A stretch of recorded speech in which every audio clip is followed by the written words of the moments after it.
Yo, brother, you're at home with a geek? I'm Mark, aka the little black dude. I'm excited. You know why? A bunch of stuff I love is happening all at once. I love 80s stuff, beat 'em up style video games, and dated references. And all of them happen in the TMNT Shredder's Revenge game. Unveiled at PAX East 2022 and released on June 16th. Shredder's Revenge is available on Steam with a physical release sometime in July. Tribute Games and Dotemu designed a brand new game reminiscent of Turtles in Time. Arguably the best of the TMNT games and one of the best brawlers in general. Despite similar visuals, this game does some things the original probably couldn't have. And I am here for it! After watching some of the promotional materials and the gameplay trailers, I saw some things jump out at me that show the love the design team has for the series and this kind of game in general. The creative team had recently done Streets of Rage 4, and some of the quality is in Shredder's Revenge, but that's where the similarities to those two games end. Make no mistake though, this game is amazing! Full of bright colors, great sound effects, and satisfying action, Shredder's Revenge can captivate both the veteran Ninja Turtle fan who grew up with the Green Machine, and the new generation game enthusiast who just loves fun games, regardless of starring characters. Familiar gameplay is enhanced with new mechanics like super moves, team-up attacks, and taunts that enhance the way the Turtles handle the Foot Clan. Pizzas are still your power-ups, but now there's multiple types. Healing one turtle, healing all turtles, Power Pizza, and Infinite Super Pizza! Despite its retro feel, there's modern touches like trophies and awards for combos, broken objects, dashing, etc. when you have 2 or more players. Additionally, Shredder's Revenge has support for up to 6 players at a time when playing online. References abound in this game, and I just started counting as I watched. Once I get the game myself, next payday, I'm gonna follow up with any other references I see in the levels after the demo.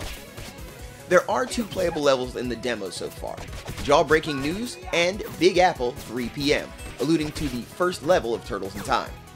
The loading icons are mutagen canisters, which I thought was a nice little touch. Right at the beginning, the crowd of panicked Channel 6 employees running from Shredder as he's belly laughing includes Tiffany, Bern Thompson's girlfriend from the '87 show. And when our favorite shellbacks join the party, it's clear there's some differences. Each turtle has their own animations and personalities. Playing different characters gives different experiences, and if you listen closely, each one has unique voice lines from the original actors! Nothing makes a retro game based on a cartoon sound more official than the original voices. As you fight enemies, you can still throw them towards the screen, like in Turtles in Time, a mechanic I adored as a kid playing the arcade game. And in the second level, you find you can still fall in the manholes as well. These little nods to the inspiration for the game made the experience even more immersive as it scratches the memory cells deeper and deeper all the while.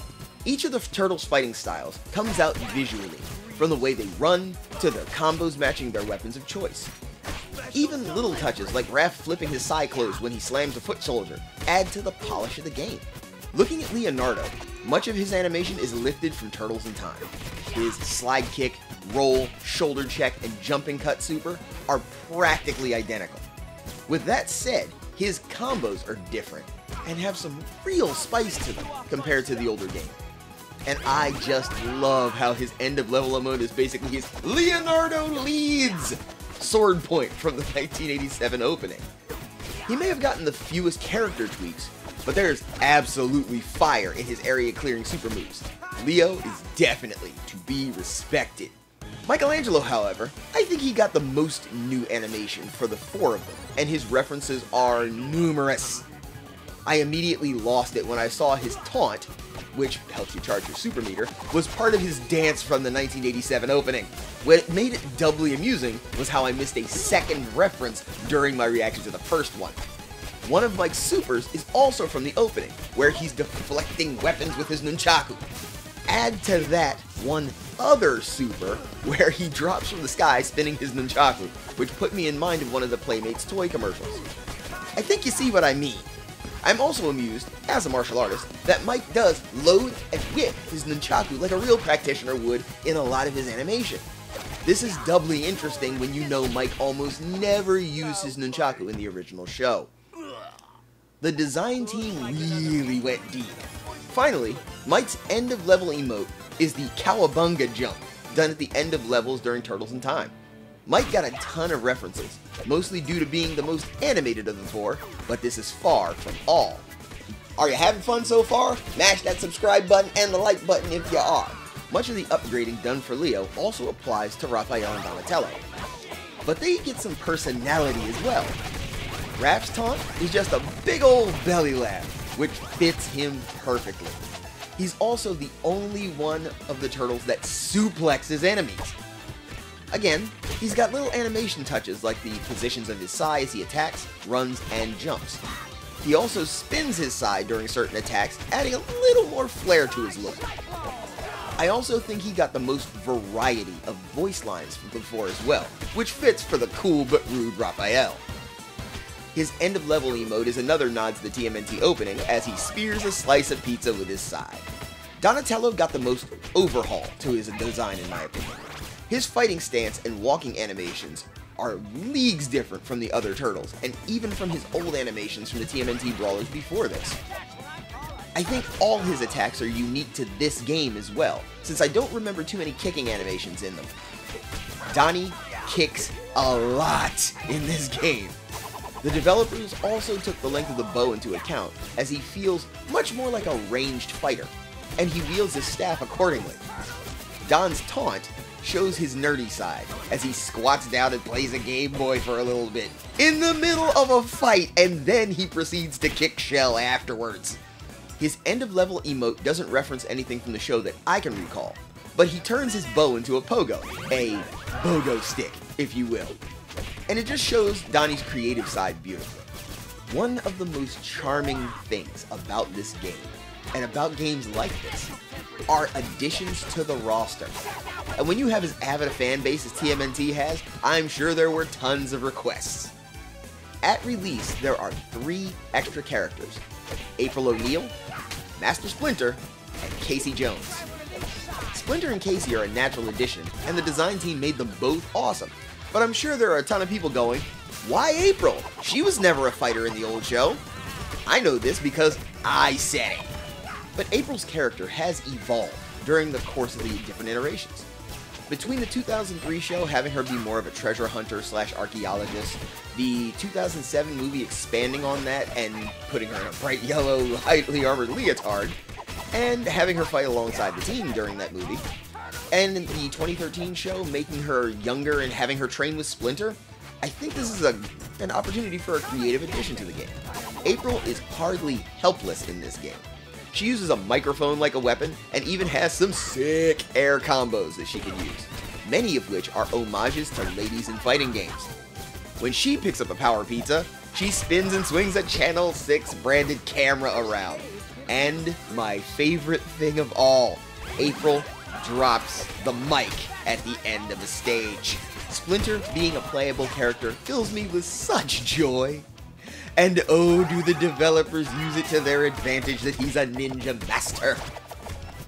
His fighting style incorporates his walking stick, and he has similar attacks to his 4 sons.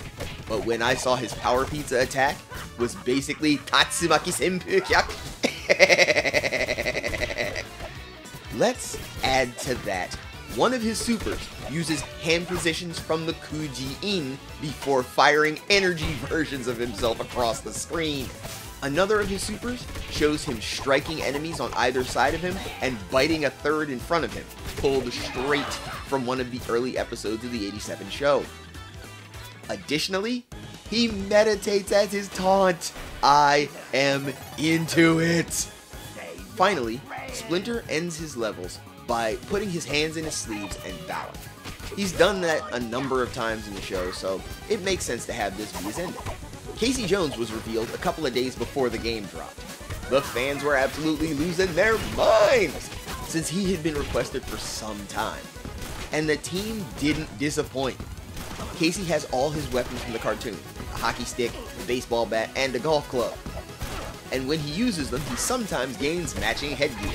A batting helmet for when he's swinging his bat hard, and when he does his sliding attack, and a golfer's hat when he swings for the fairway with the golf club.